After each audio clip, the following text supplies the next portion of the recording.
Bonjour à tous, aujourd'hui je vais vous apprendre une technique d'argumentation d'une grande efficacité pour éviter les pièges d'un débat, la technique Obama. Imaginons que vous êtes président des USA et que vous êtes choisi pour recevoir le prix Nobel de la paix. Alors que vous êtes en guerre, vous pourriez refuser ce prix pour éviter les sous-entendus guerriers.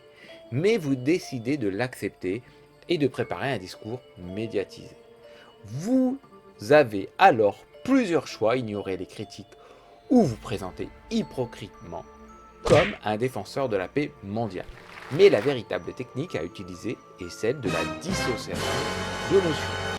Cette technique consiste à prendre une notion et à la séparer en plusieurs sens au sein de cette même notion. Ainsi, pour éviter le combat du bien et du mal, et vous nourrissez moins la polarisation. Dans son discours de 2009, Barack Obama utilise cette technique en dissociant la guerre en deux parties, les guerres d'agression et les guerres justes que les circonstances nous imposent. Il parlait également de la paix comme compromission qui tolère ce qui est inacceptable et de la paix durable qui nécessite parfois de combattre des oppresseurs. De nos jours, le monde est tellement polarisé que nous nous retrouvons souvent dans cette situation. Si vous êtes pour l'ISF, alors vous êtes contre la réussite. Mais face à cela, vous pouvez vous entraîner en ne laissant pas la réussite à votre adversaire.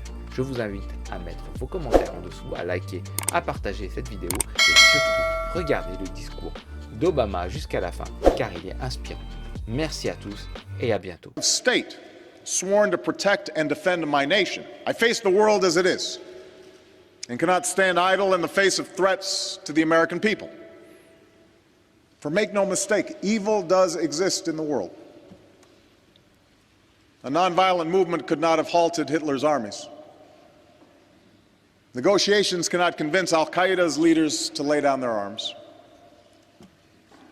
To say that force may sometimes be necessary is not a call to cynicism, it is a recognition of history, the imperfections of man, and the limits of reason.